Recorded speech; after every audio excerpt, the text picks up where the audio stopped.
Good morning, and welcome to Remedy. We're so glad that you chose to spend your Sunday morning here with us.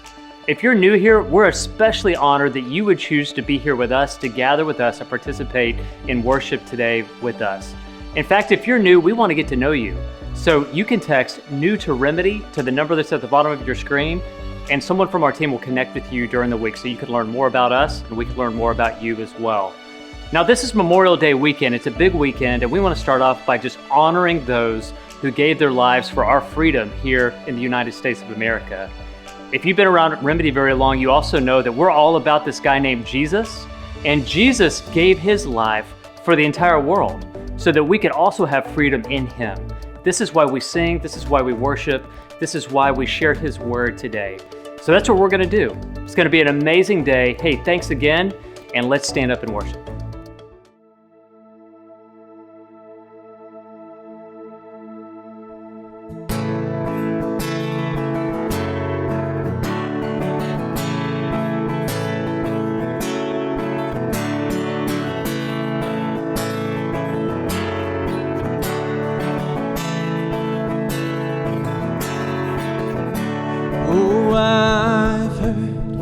Thousand stories of what they think you're like, but I've heard tender whispers of love in the dead of night, and you tell me that you're pleased and that I'm never alone. You're a good, good father. It's who you are. It's who you are, it's who you are, and I'm loved by you. It's who I am, it's who I am, it's who I am.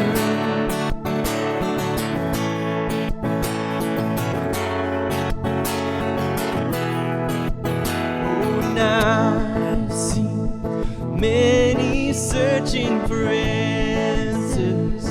far and wide, but I know we're all searching for answers only you can provide, 'cause you know just what we need before we say your words. You're a good, good father.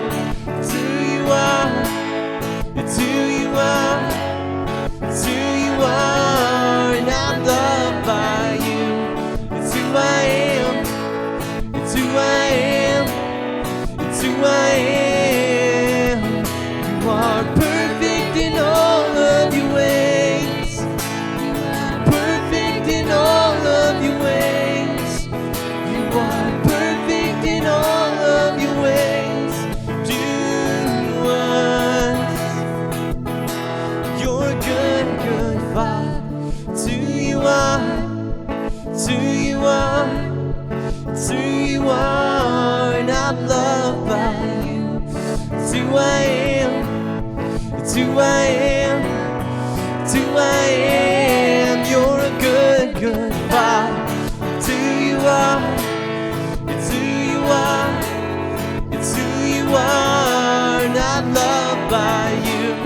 It's who I am, it's who I am, it's who I am.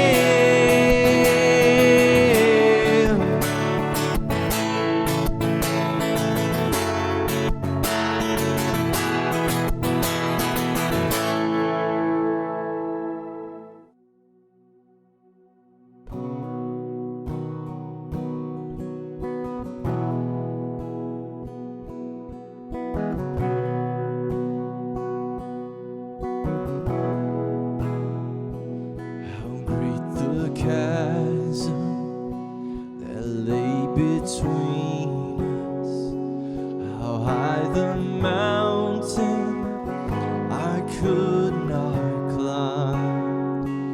In desperation I turned to heaven and spoke your name into the night.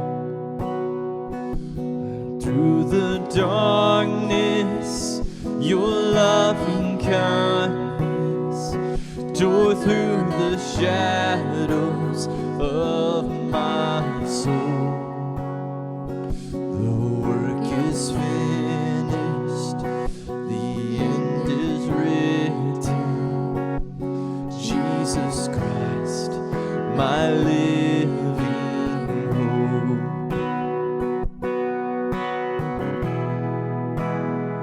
Who could imagine so great a mercy?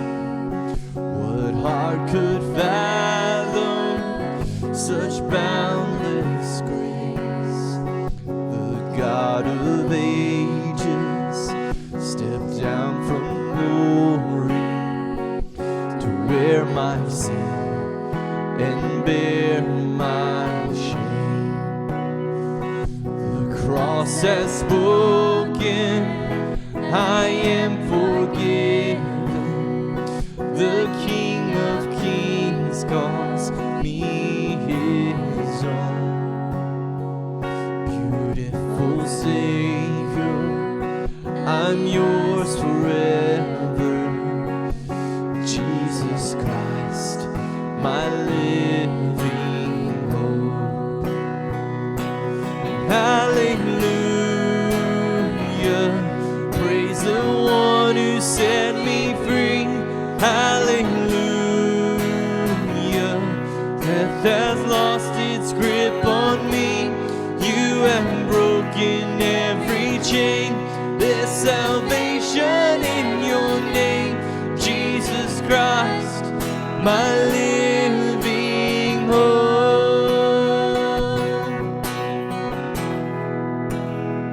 Then came the morning that sealed the promise. Your buried body began to breathe. Out of the silence, the roaring lion declared the grave has no claim on me. Not anymore. Then came the morning that sealed the promise.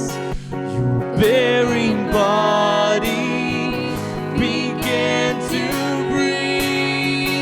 Out of the silence, the roaring lion declared the grave has no claim on me.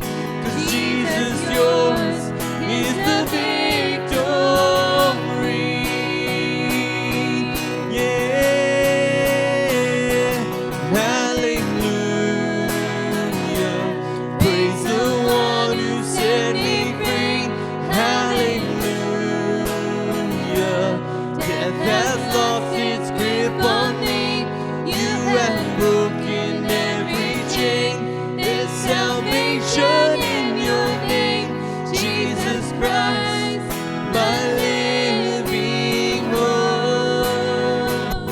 Jesus Christ, my living hope. Oh God, you are my living hope.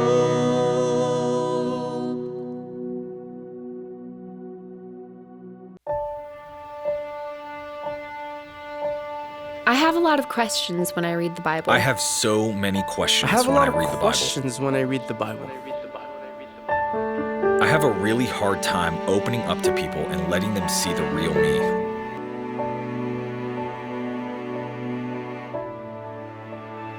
Do I have to read the Bible every day to be a Christian? I'm just too busy to be in a group. I just don't have a very I good just don't have a story. very good story.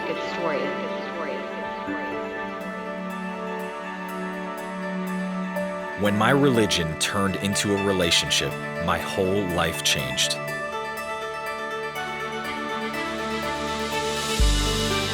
A Jesus follower abides in A Christ. Jesus follower abides in Christ. Abide in me and I in you, for apart from me you can do nothing. A Jesus follower connects in community. My small group is more than just a group. They're my family. Be devoted to one another in love. Honor one another above yourselves. A Jesus follower shares in the mission Let the nations be glad. and sing for joy. And sing for joy. A Jesus follower knows A Jesus God. follower knows A Jesus God. follower knows God. Join us As we discover what it looks like to live The life of a Jesus the follower. life of a Jesus follower. the life of a Jesus follower. Hey friends, Pastor Corey here. Thank you so much for tuning in today. If you missed last week, go back and check that sermon out because Pastor Josh kicked off our series, Follow Me, the Life of the Jesus Follower, and it was so strong and so encouraging. I'll do a little bit of a review here in just a few moments and continue on to week 2 of that series, but I encourage you to go to YouTube, Remedy City Church, type that in the search bar, go to our channel, check that first sermon out because it is so crucial to set up the whole series here. And what we learned last week are a couple takeaways. The first one is that the Christian life is not me living for Jesus. The Christian life is Jesus living his life in and through me. And the second takeaway was this, is that the life of a Jesus follower is all about relationships. And so what we're going to do today is that we're going to look at that first relationship, and is this, that I am in a relationship with God. I am in a relationship with God. It made me think of a quote from A.W. Tozer in his book, Knowledge of the Holy. He says this, what comes into our minds when we think about God is the most important thing about us. So when I say the phrase, I'm in a relationship with God, what comes to your mind? When I say the word God, what picture, what person comes to your thoughts? This is a very famous quote from A.W. Tozer. You may have heard it. I almost grew up on it. But I started reading the full paragraph, and I came to a second part that he almost explains and defines what he means by what we think about it. He says this, the quote continues. It says, what comes into our minds when we think about God is the most important thing about us because we tend by a secret law of the soul to move toward our mental image of God. Let me say that one more time, that we tend by secret law of the soul to move toward our mental image of God. I thought that was so incredible. For whatever reason, it never jumped out to me. But what you think about when you think about God is so important because for whatever reason, God has orchestrated that what you think about is what you care about, and what you care about, you chase, and what you chase, you ultimately become. Billy Graham used to always say is that what you behold is what you become. So what did all this have to do? Well, I started thinking about a story a few years ago. I was the age of 20, and I got to come on staff at the church I was living in as the Global Outreach Intern. Shout out to all the interns out there. And I started talking to the receptionist one day. This lady was the receptionist. Her name was Miss Dottie. Now, I knew Miss Dottie because I grew up at this church. And from my youngest age I can remember, I knew of Miss Dottie. Why? Because the church sent Miss Dottie out as a missionary to the Middle East. I remember probably my earliest memory of what a missionary was, I think of Miss Dottie. I remember my mom come home and bringing these prayer requests and talking about Miss Dottie and talking about what she was doing in the Middle East. And she gave her life to the calling of missions to the Middle East, to unreached people groups, at the age of 53. Later in life, felt the calling of God, came to a crossroads and said, yes, I'm going to do it, and moves her life to the Middle East to become a missionary there. And so I knew a lot about Miss Dottie, but for whatever reason, when she came back and retired after 25 years of ministry there, she came back and retired and became the receptionist at the offices at the church. And I wasn't allowed to have keys for whatever reason, and so I had to wait for someone to come and unlock the doors. And so sure enough, one morning, Miss Dottie came in, unlocked the front doors. I followed right behind her. I was trying to make a good impression, to work hard for the pastors above me to promote me. But I came in, I started talking to Miss Dottie, and Miss Dottie started telling me stories of her life overseas. And something crazy happened. As she was sharing her life, sharing these stories, I started my affections towards the Middle East, towards missions, to thinking about the calling and mission of God all my life started to change. Now what changed was not a whole, I knew her name. I knew how old she was when she left. I prayed for this lady by name. And I knew where she was at, where she was doing ministry in. But for whatever reason, as she shared this stories with me, what became facts became changed, altered affections for what she was doing. So why do I tell you this story? Well, here's the thing. Right now, grab your phone out. Google the Burnside Bridge.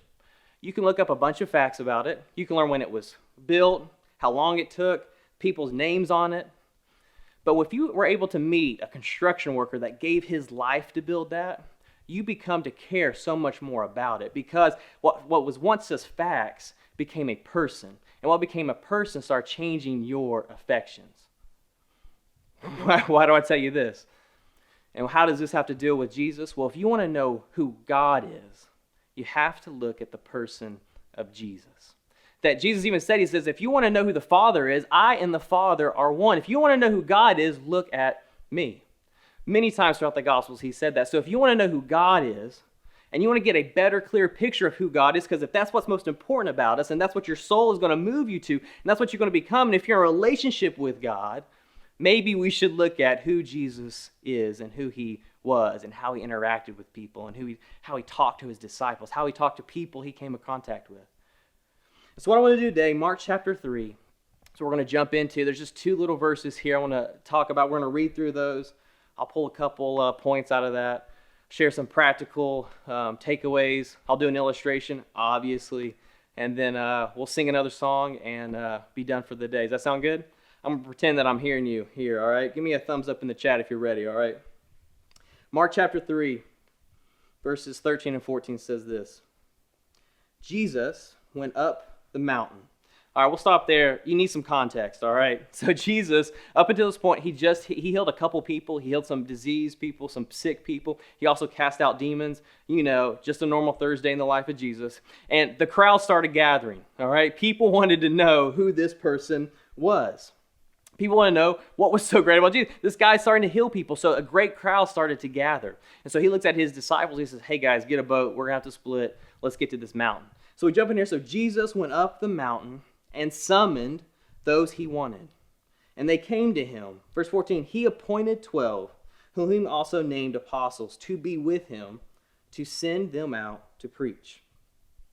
I think this is an incredible story, and just a couple quick things just to pull out here. The first thing is this, is that what I want you to see in these 2 verses, that first thing, Jesus invited them. That what this calling here, this summon, you look back, the word summon, it literally means to call, to invite, to beckon towards one's self. That Jesus is inviting his disciples. And just as much as he's inviting his disciples, he was inviting all of us. He's inviting you. He's inviting me. Scholars call it, theologians call it the great invitation of Jesus. This is very interesting too. Jesus being a rabbi in this day and age, it was very weird for rabbis to go and call disciples to themselves. If you were a disciple and you wanted to learn from a rabbi, you had to go and follow the rabbi. They did not ask you. They did not stop and call you. You had to go and be around them. And hopefully, they would see you and teach you, and you would catch kind of what was going on around them.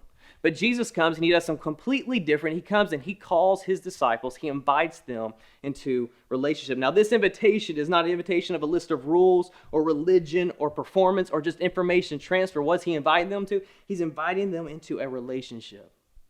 Write this down, that the key to life, you want to know what the key to life is?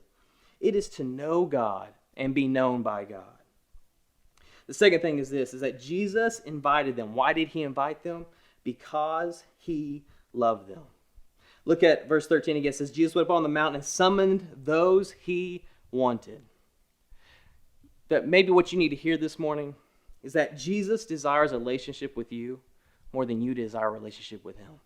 That maybe, just maybe, the one thing that you need to be reminded of this morning is that Jesus invites you on a relationship with him because you are loved. We'll get to more of that in just a second here. What's the next thing? The third thing, his invitation was accepted. Verse 13 says, and they came to him. So he goes up on the mountain, he calls, he invites those he wanted, his disciples, and they came to him. So let me just stop for just a second. That the first step into being a Jesus follower is to accept the invitation to follow Jesus. I know, completely earth-shattering. But have you accepted and surrendered to that invitation? Have you seen Jesus and heard that, man, he loves me and he desires a relationship with me? Have you answered that invitation and followed Jesus? Right. The invitation is not an invitation into religion or a bunch of do's and don'ts. It's not minimum requirements to get into heaven. But Jesus' invitation is to know God and to be known by God. So what's the point of all this? Verse 14. He appointed the 12. And I want to stop there for just a second. This has nothing to do with the sermon, but I feel God spoke to me and told me to tell someone today that you are appointed. Take your hand right now, put it over your chest, say, I am appointed. I know this pandemic season is a little bit of chaotic and pandemonium is all over the place, and you may be doubting your calling in life. But I want to tell you this morning, I feel like God told me to tell somebody this today, that you are appointed, you are called, your purpose is still here, He is still working, and even though you may have chaos around you, the purpose that God has placed inside you is still there, and He is unchanging and unwavering, and His love is so steadfast and immovable. So look back on your life and look at the faithfulness of God, and look forward believing that He is so able to do immeasurably more in you and through you. That's for free. We'll keep moving on. It says, He appointed the 12, whom He also named apostles. Why? Why is God doing this? Why has He invited all of us into this relationship? Here it is. This is it. All right, this is the big thing. To be with Him. That the reason for all of this, the reason why Jesus is inviting His disciples, He's inviting you and me into this relationship, this dynamic, this vibrant relationship with Him, to know Him and to be known by Him is this, so that we can be together. It's not to do anything. It's to be with Him. Up in this point, the disciples, all they've done for Jesus is got a boat. That's it. They went and got a boat for Him. And now Jesus is like, I love you. Let's be together. Spend time with me. Let's do this life together. Once you write this down, this is so important that the primary call on your life is not doing something for Jesus. The primary call on your life is to be with Jesus. You want to know what's God's will for your life? It's a huge question. What's God's will for your life? It's to be with Jesus. It is so simple, but we complicate it. Like what Josh was talking about last week, it gets complicated because we make it so complicated, but it's so simple. Just to be with Jesus. We often mix this up a lot of times in culture in our world that we think that our activity determines our identity. So what I do is who I am. And Jesus comes, He completely flips that up on the script. He says, no, that's not it. He says that your identity determines your activity, meaning who you are precedes what you do. A few years ago, I got to take my kids to Disney World, the place where dreams come true, more like an exhausted father, if you know what I'm saying. It's also the place where dreams come through and also where marriages are tested, all right? Can I get an amen from all the fellas? Anyways, we got to take, I'm going to probably get an elbow from my wife in the living room on that one. Anyways, I got to take my kids to Disney World. And it was so great. I got to go with my mom and dad. Thank you, Mom and Dad, for helping us out. I got to go with my brother, their wives, our nephews. It was incredible. It was so much fun. You know why my kids got to go to Disney World? I can tell you why it wasn't. It wasn't because they paid rent. It wasn't because they helped around the house and cleaned up, and Judah didn't take the car to go get the oil changed. They literally have done nothing yet at this point to really grow the house. They still struggle with chores, all right? They still struggle with those things. They have not added anything to the family other than who they are. So why did they get to go to Disney World? Because they were my kids. Who they were. They got to experience a blessing in their life. I often try to go in their rooms at night too and tell them. I remember very young, my dad saying things like, that's not who we are. That's not who you are. I remember I'd come home and I would get a C+ on a test, and they were like, "Did you give your best?" And I was trying to lie. I'm like, "Yeah, I gave my best." And he goes, "Man, I think you have more to offer." I remember my dad and my mom speaking identity over me at a young age. So I try to do at night as I go to my kids' rooms. I'm telling them good night and that I love them. And I look at Molly Kate and I'm like, "Molly Kate, you know why Daddy loves you?" She'll do a little smirk smile. She's like, "Why?" I'm like, "Is it because you're pretty?" She'll be like, "No." And I'll look at her like, "But you are the prettiest girl in the world. That's not why Daddy loves you. Is it because you're smart?" She's like, "No." And I'm like, "That's not why Daddy loves you, but you are really, really smart." He's like, why does Daddy love you? And she looks at me with a half grin at this point. She actually rolled her eyes at me the other night. That's what happens when you have a 7-year-old, I guess. She rolled her eyes. She's like, "Because I'm your daughter." I want her to know. I want Judah to know that I love them because they're mine. Not because of anything they have done or anything that they will do. And I know this is such a simple concept, but it's so important that if we were in a room together, if there was a way that we could see each other in all of our living rooms and our apartments, and we were to stand up and light were to shine on us, and I was like, "Hey, everyone, will you stand up if you feel love today?" I feel like it would be surprisingly that many of us would not feel that. I feel like many of us most days are doubting that we are not loved. But what God is saying here is that you are loved. Why? Because you are his loved child. That you are dearly loved because you're his kid. I want to tell you this is that he's inviting you in a relationship with him because you are dearly, madly loved. Not because of what you have done or will do, but because you are his child. That's freedom. You want to talk about freedom? That's right. Slavery is being valued for what you do. Freedom is being valued for who you are. And who values you the most? Try the person who created you. That's the person that values for you because he has made you and that you are his kid. That's why he loves you. And the last thing here is that he appointed the 12 whom he named apostles to be with him, to send them out to preach. Write this down. A relationship with Jesus changes all other relationships. That we are called by God, invited into a relationship with him, to be with him, to love him, to be loved by him, to experience this incredible love from him. And what happens is when we're with Jesus, Jesus comes out in us. It's like my kids also, I hate to keep talking about my kids, but they did this week too. My kids take my catchphrases, all right? I got some catchphrases that come out quite a bit. They may come out in the chat from time and time again. You can give me a good come on somebody at this point, all right? You can say respect. Well, Molly Kate, if you go up to her and you say something that she likes, she'll look at you and she'll be like, oh, respect. My 7-year-old. If Judah loves what you're doing, like literally, Emily made him a grilled cheese for lunch the other day. She set it down. He goes, grilled cheese? Come on, somebody. Like, but why do they do that? Because they're hanging around me. You pick it up. Jesus changes relationships all around you. He changes how you talk. He changes what you care about. And it comes out in your life. Transform people, transform things. Now, I think in order to get to the Christian life and all this understanding that the Christian life is not you living for Jesus, but it's Jesus living in through you, I think in pictures. And a lot of times I use ping pong balls. So I'm going to shift over to an illustration. So bear with me here. I want you to see it. I think it's important. I think it's very vital to a relationship with Jesus. So what does this look like? This middle cup here, this middle cup is you. Okay, this is your life. This is your soul. This over here is everything else in your life. This is your world. This is your relationships. This is your marriage. And how we go about life, most of the time, how we think about religion. If you're going to think about religion and what many people think about God is this, is that here you are, and you've got all these demands on your life that need to be filled, that need to be surrendered, that need caring to.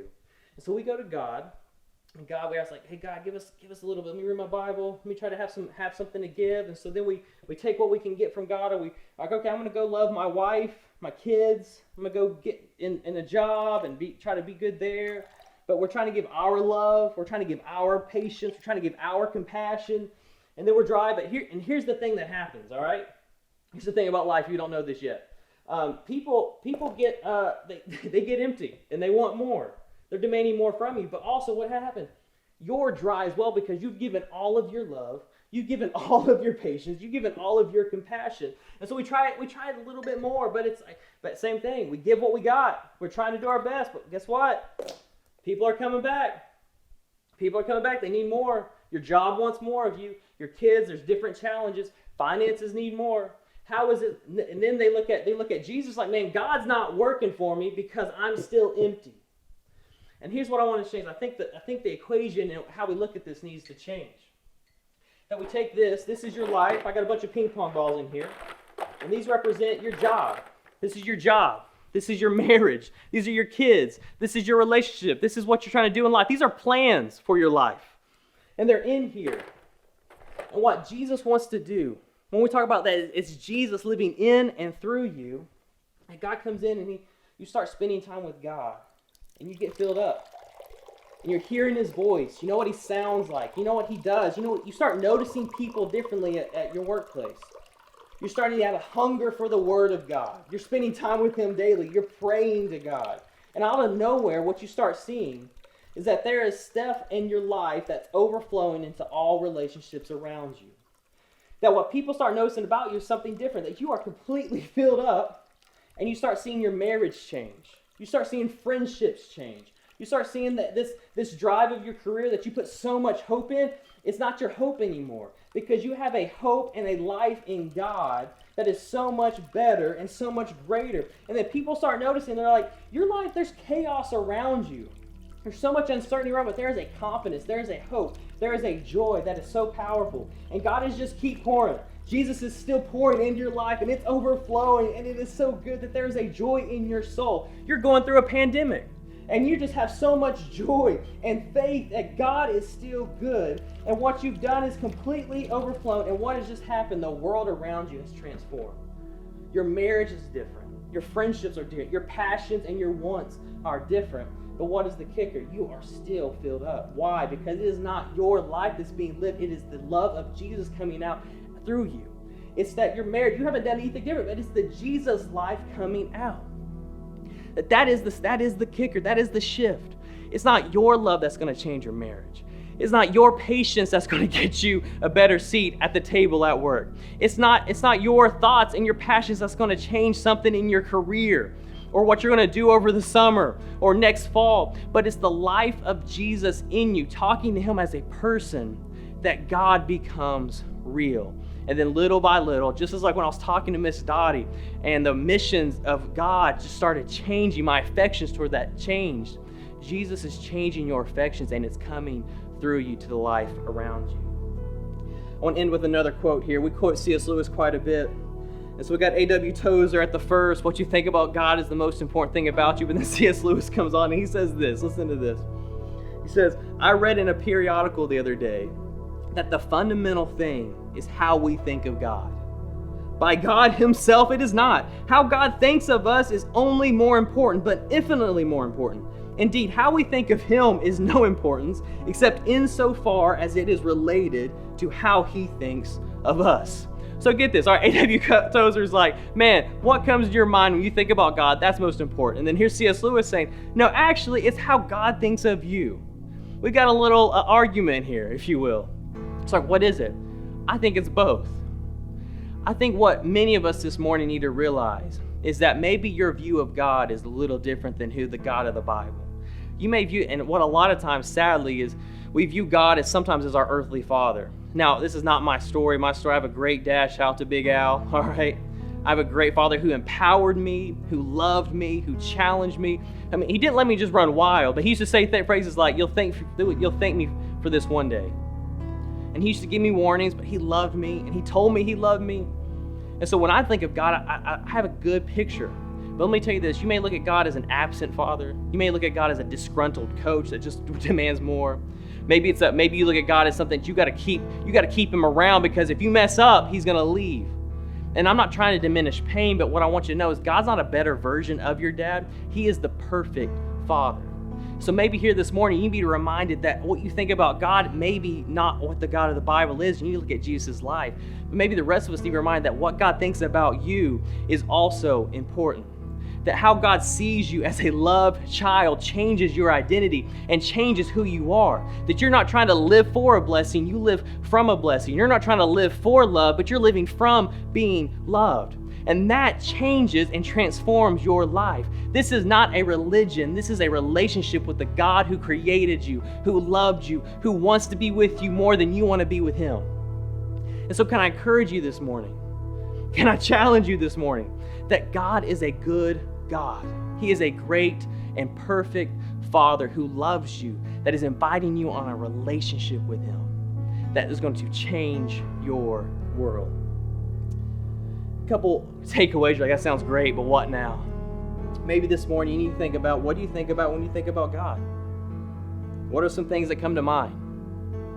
Maybe, what do you believe God thinks of you? Just right now in your living room, in your apartment, what do you think God thinks of you? Write those down. When you think about God, what's something that comes to mind? The next step that we're going to do together, I want to invite our whole church into doing. You can click the Next Steps tab. You can go to our Next Steps page. You'll see the Life of a Jesus Follower kind of section with resources. That spiritual assessment is still there. You'll find a link to Vance Pittman's book, a big mentor of ours here, which a lot of this content came from. You can get that link there as well. You'll also find a third thing there, and this is a Jesus Life reading guide. And what we're going to do over the next month, we're going to go chapter by chapter through the Gospel of John. And we're going to start pulling out things that we see in the life of Jesus that we might see in us, or things in the life of Jesus that we don't see in us. And as you read those, as you pull those out, I encourage you to write those things down. And if you see it in your life, God, thank God that He has put this in my life. If you see something that how Jesus treats people, how He talks to His disciples, and that's not in you, man, what a good prayer. God, I want to see the compassion of Jesus come out of my life. So what do you think about God when He comes? What do you think about when you think about God? What do you believe God thinks of you? We're going to start reading the Gospel of John together. And I want to close with a quote. Many of you guys know Wayne. Wayne was texting me this week, and he was asking me what I was doing. I was like, man, I'm prepping a sermon this week, actually. And he goes, oh, what's it on? And I was explaining it to him, and I just felt I needed to ask him a couple questions. I was like, hey, can you answer a question for me? And he's like, for sure. And I asked him, like, man, what can you answer what's about knowing about God and knowing God personally? He texted me this morning, and I just thought it was so powerful. I asked him if I could share it. And he said, yeah, he really didn't have much of a choice. I would have just changed his name to Miss Dottie or something. Here's what he says. He says, knowing about God for me was based on what I heard other people telling me or what I thought I should believe about God. Then something happened. I became angry. What I thought I knew wasn't really worth my time. I started to ask more questions, and I leaned into my close relationships and got more honest than ever before. Then similarities between what other people would say to me were frequent. It honestly made me more angry. It was like I was being sent messages. Ultimately, here's the difference. Ultimately, I handed over lordship. Then everything changed. I wasn't angry. I felt comforted. God wasn't something that was way out there or way up there, but leaning into this stuff is really the only time I feel nearness. Man, I hope that encouraged you this morning. Can I pray for you as we close? Father God, I just take a moment here just to pray for Remedy. God, I pray for people watching this right now, even not on a Sunday, on a Tuesday, God. I pray for whoever's listening to this right now, God. I pray that they know that they are loved by you. God, I pray that through your love, they are transformed into new people, new creations. God, I pray that they answer the invitation. If they want to be in a relationship with you, God, I pray they take that step. God, I pray that they see that the invitation that you call them on and them into is the greatest invitation of all time. That the life that you have is infinitely better than any life that they can muster up. So God, I pray right now for your power of your Spirit to come into our hearts and change our lives and change our souls for the glory of your name and for our good. And God, we ask these things in the powerful name of Jesus. Amen.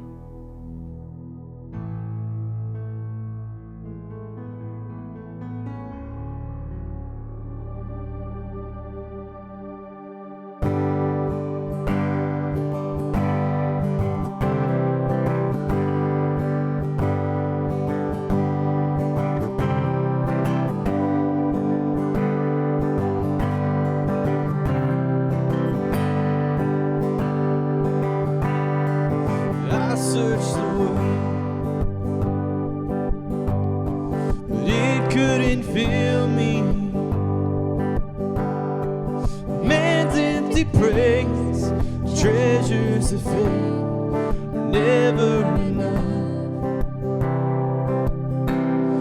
And you came along and put me back together.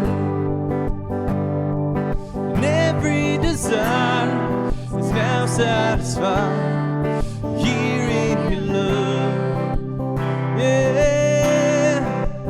Oh, there's nothing better than you, Lord. There's nothing better than you, Lord. There's nothing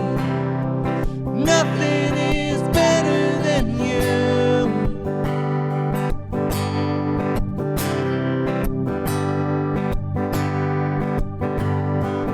I'm not afraid to show you my weakness, my failures and flaws. Lord, you've seen them all, and you still call me friend.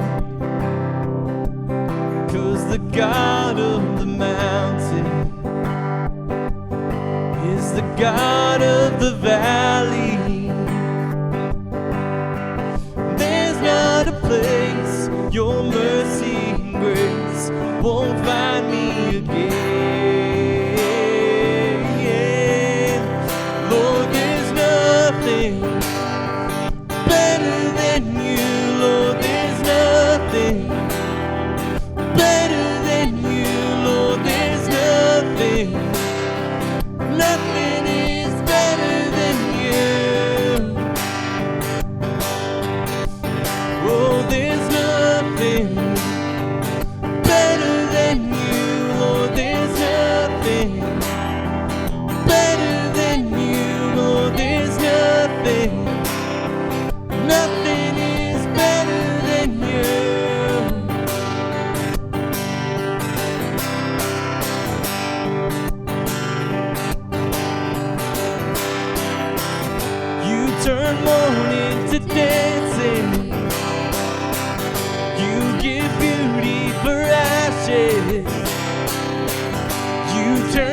glory.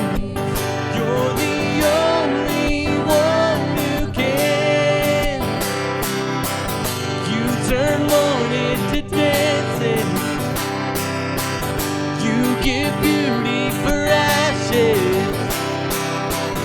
You turn shame into glory. You're the only one who can. You turn graves into gardens. You turn bones into armies. You turn seas into highways. You're the only one who can. You're the only one who can. Lord, there's nothing better than you. Lord, there's nothing better than you. Lord, there's nothing. Nothing is better than you. Oh, there's nothing better than you. Lord, there's nothing better than you. God, there's nothing. Nothing is better than you.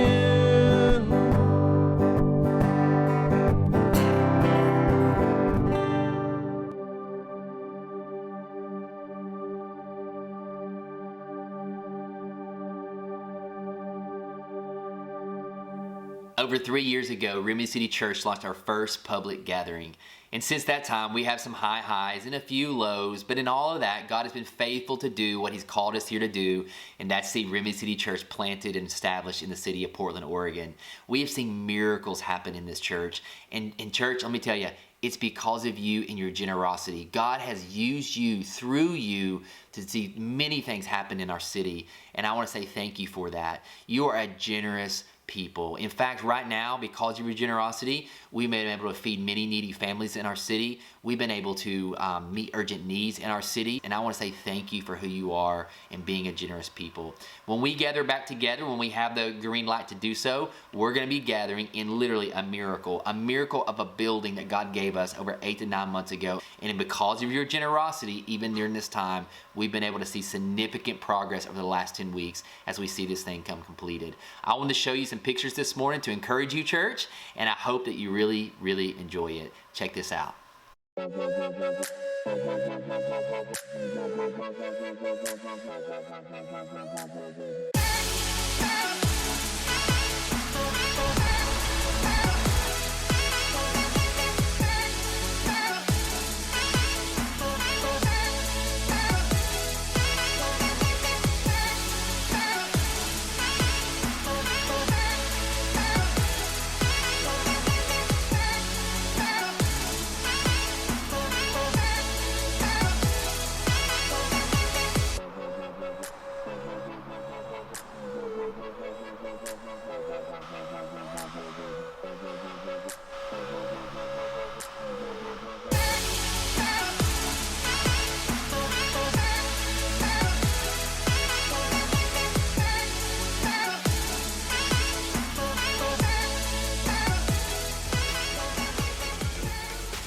Man, what an incredible Sunday. Being with Jesus, being loved by Jesus, that's what life is all about. And we want to invite all of you to take this journey to the next step, to go further with us as a church. Don't let it stop today. Start this journey with us by downloading the Jesus Life reading plan, as Pastor Corey talked about. Can you just imagine what God would do in us and through us as we discover Jesus' love for you, for me, for all of us during this coming season? So go and take next step, click on next steps and download the Jesus Life reading plan today, and let's see what God does in and through us. Church, we love you. Thank you so much for being with us today. Be encouraged, be blessed, and have a great week.